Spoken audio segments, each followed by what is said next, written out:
ಕೇರಳದ ವಾಯ್ನಾಡಿನ ಲೋಕಸಭಾ ಉಪಚುನಾವಣೆ ಭಾರೀ ಕುತೂಹಲಕ್ಕೆ ಕಾರಣವಾಗ್ಬಿಟ್ಟಿದೆ. ಪ್ರಿಯಾಂಕಾ ಗಾಂಧಿ ಜೂನಿಯರ್ ಇಂದಿರಾ ಗಾಂಧಿ ಕಾಂಗ್ರೆಸ್ ನಾಯಕ ರಾಹುಲ್ ಗಾಂಧಿಯ ತಂಗಿ ಮೊದಲ ಬಾರಿಗೆ ಚುನಾವಣಾ ಅಖಾಡಕ್ಕೆ ಇಳಿದಿದ್ದಾರೆ.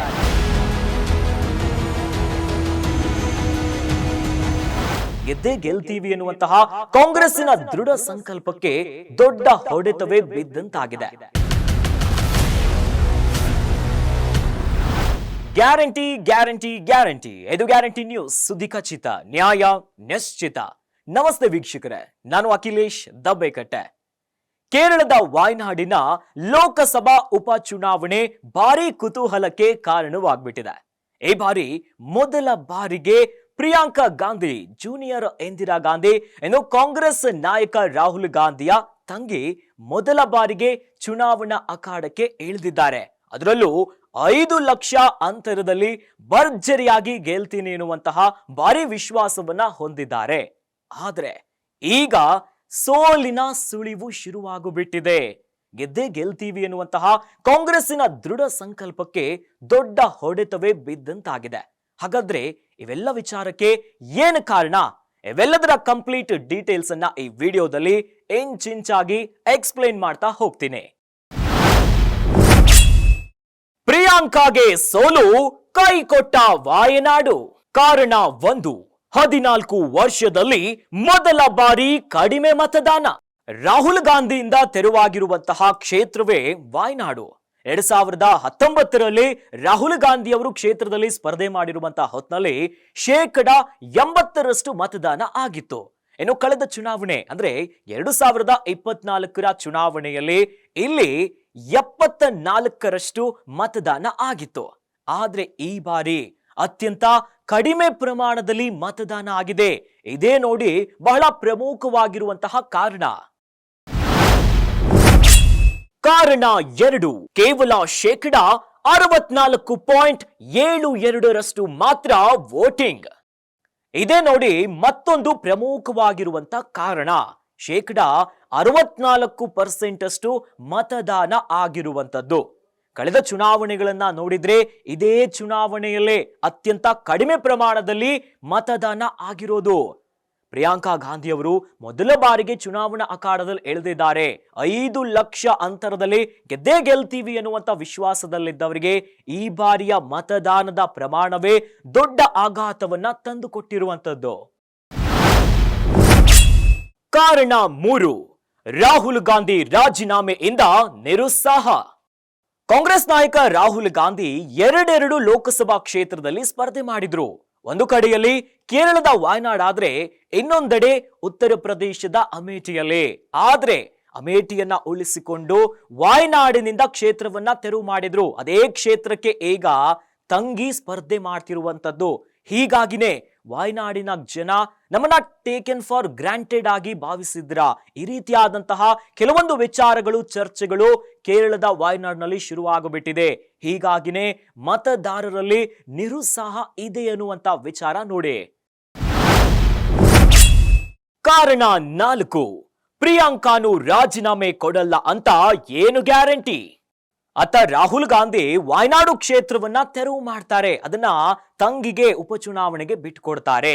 ಇದೇ ರೀತಿಯಾಗಿ ಮತ್ತೆ ಟೇಕನ್ ಫಾರ್ ಗ್ರಾಂಟೆಡ್ ಎನ್ನುವಂತ ರೀತಿಯಲ್ಲಿ ಪ್ರಿಯಾಂಕಾ ಗಾಂಧಿ ಅವರು ಕೂಡ ಎಲ್ಲಿ ಕೈ ಬಿಟ್ಟು ಬಿಡಲ್ಲ ಅನ್ನುವಂತ ವಿಚಾರ ನೋಡಿ. ಒಂದು ಕಡೆಯಲ್ಲಿ ಮತದಾನದ ಪ್ರಮಾಣ ಕಡಿಮೆ ಆಗಿದೆ.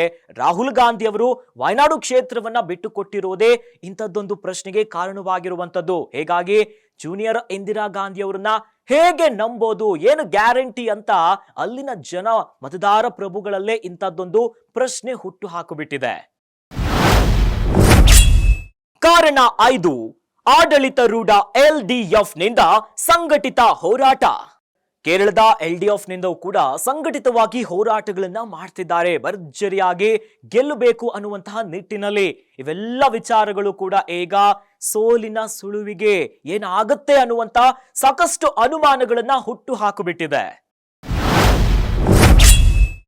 ಕಾರಣ 6, LDF ಅಭ್ಯರ್ಥಿ ಸತ್ಯನ್ ಮೋಕಿರಿ ಸರಳ ವ್ಯಕ್ತಿತ್ವ ಪ್ಲಸ್. ಇನ್ನು LDF ನ ಅತ್ಯಂತ ಸಂಘಟಿತ ಆಕ್ಟಿವಿಟೀಸ್ಗಳು ಕೂಡ ಇಲ್ಲಿ ಪ್ಲಸ್ ಆಗಿಬಿಟ್ಟಿದೆ ಈ ಬಾರಿಯ ಚುನಾವಣೆಯಲ್ಲಿ. ಇನ್ನು ಅವರ ಸರಳ ಸಜ್ಜನಿಕೆಯ ಆ ವ್ಯಕ್ತಿತ್ವ ಏನಿದೆಯಲ್ಲ, ಮತದಾರರನ್ನ ಸೆಳೆಯುವಂತ ಕೆಲಸ ಕೂಡ ಆಗಿದೆ. ಹೀಗಾಗಿನೇ ಸಾಕಷ್ಟು ಪ್ರಶ್ನೆಗಳು ಉದ್ಭವ ಆಗಿರುವಂತದ್ದು. ಕಾರಣ 7, ಬಿಜೆಪಿ ಯುವ ಮುಖ ನವ್ಯ ಹರಿದಾಸನ್ ಪ್ರಭಾವ. ಕಾಂಗ್ರೆಸ್ಗೆ ಟಕ್ಕರನ್ನ ಕೊಡ್ಲಿಕ್ಕೆ ಈ ಬಾರಿ ಹೊಸ ಪ್ರತಿಭೆಯನ್ನ, ಹೊಸ ಮುಖವನ್ನ ಕಣಕ್ಕೆ ಇಳಿಸುವಂತ ಕೆಲಸ ಆಗಿದೆ. ಅತ್ತ ಕಾಂಗ್ರೆಸ್ ಅನ್ನ ನಾವು ಗಮನಿಸೋದಾದ್ರೆ, ಪ್ರಿಯಾಂಕಾ ಗಾಂಧಿ ಅವರು ಈ ಬಾರಿ ಮೊದಲ ಬಾರಿಗೆ ನಿಲ್ತಾ ಇರೋದ್ರಿಂದ ಸಾಕಷ್ಟು ಘಟಾನುಘಟಿಗಳೇ ಚುನಾವಣೆ ಪ್ರಚಾರದಲ್ಲಿ ಧುಮುಕಿದ್ರು. ಆದ್ರೆ ಬಿಜೆಪಿಯನ್ನ ನೋಡೋದಾದ್ರೆ ಹೊಸ ಮುಖವನ್ನ ಇಳಿಸಿದ್ದಾರೆ ನವ್ಯ ಅವರನ್ನ. ಆದ್ರೆ ಘಟಾನುಘಟಿಗಳು ಯಾರೂ ಕೂಡ ಅಬ್ಬರದ ಪ್ರಚಾರದಲ್ಲಿ ಇಲ್ಲ. ಹೊಸ ಮುಖ ಅವರ ಪ್ರತಿಭೆಯ ಮೂಲಕವಾಗಿನೇ ಜನರಿಗೆ ಹತ್ತಿರ ಆಗುವಂತ ಕೆಲಸ ಮಾಡಿದ್ದಾರೆ. ಹೀಗಾಗಿನೇ ಕಾಂಗ್ರೆಸ್ಗೆ ಇದು ವಾಯ್ನಾಡಿನಲ್ಲಿ ಮೈನಸ್ ಆಗಬಹುದು ಅನ್ನುವಂತಹ ಮಾತು ಕೂಡ ಕೇಳಿ ಬರ್ತಿದೆ.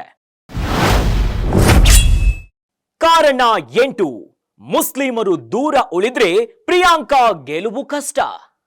ಇನ್ನು ವಾಯ್ನಾಡಿನ ಮತದಾನ ವಿಚಾರವನ್ನ ನೋಡೋದಾದ್ರೆ ಮುಸ್ಲಿಂ ಸಮುದಾಯ ಬಹಳ ಒಂದು ಇಂಪಾರ್ಟೆಂಟ್ ರೋಲ್ ಅನ್ನ ಪ್ಲೇ ಮಾಡುತ್ತೆ. ಹೀಗಾಗಿನೇ ಎಲ್ಲಾದ್ರೂ ಮುಸ್ಲಿಂ ಸಮುದಾಯದ ಒಲವು ಕಡಿಮೆಯಾದ್ರೆ ಪ್ರಿಯಾಂಕಾ ವಾದ್ರಾ ಅವರಿಗೆ ದೊಡ್ಡ ಸಂಕಷ್ಟಗಳು ಎದುರಾಗುತ್ತೆ. ಅಂದ್ರೆ ಸೋಲಿಗೆ ಇನ್ನಷ್ಟು ಹತ್ರ ಆಗುತ್ತೆ ಇರುವಂತದ್ದು ಕೂಡ ಬಹಳ ಇಂಪಾರ್ಟೆಂಟ್ ಆದಂತಹ ಕಾರಣ ಆಗಿದೆ. ಕಾರಣ 9, ಇನ್ನು ಮಾಸದ ಮೆಪ್ಪಾಡಿ ಗುಡ್ಡ ಕುಸಿತ ಆಘಾತ.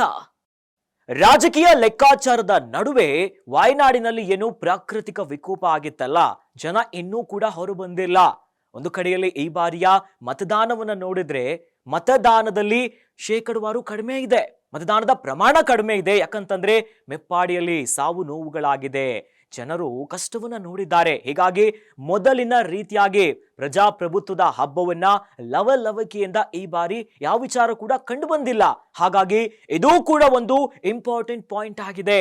ಹೀಗಾಗಿನೇ ಸೋಲು ಸನಿಹ ಆಗುತ್ತೆ ಅನ್ನುವಂತಹ ಲೆಕ್ಕಾಚಾರಗಳು ಶುರುವಾಗಿದೆ.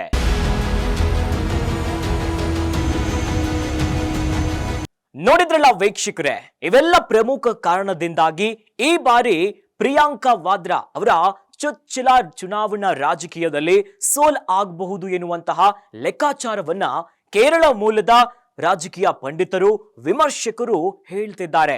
ಆದ್ರೆ ಇವೆಲ್ಲ ವಿಚಾರಗಳಿಗೂ ಕೂಡ ತೆರೆ ಬೀಳಬೇಕು ಅಂತಂದ್ರೆ ನವೆಂಬರ್ 23 ಚುನಾವಣೆಯ ಫಲಿತಾಂಶ ಹೊರಬೀಳ್ತಿದ್ದಂತೆ ಎಲ್ಲದಕ್ಕೂ ಕೂಡ ಉತ್ತರ ಸಿಗುತ್ತೆ. ಇನ್ನಷ್ಟು ಸುದ್ದಿಗಳಿಗಾಗಿ ನೋಡ್ತಾ ಇರಿ ಗ್ಯಾರಂಟಿ ನ್ಯೂಸ್. ಗ್ಯಾರಂಟಿ ನ್ಯೂಸ್, ಸುದ್ದಿ ಖಚಿತ, ನ್ಯಾಯ ನಿಶ್ಚಿತ.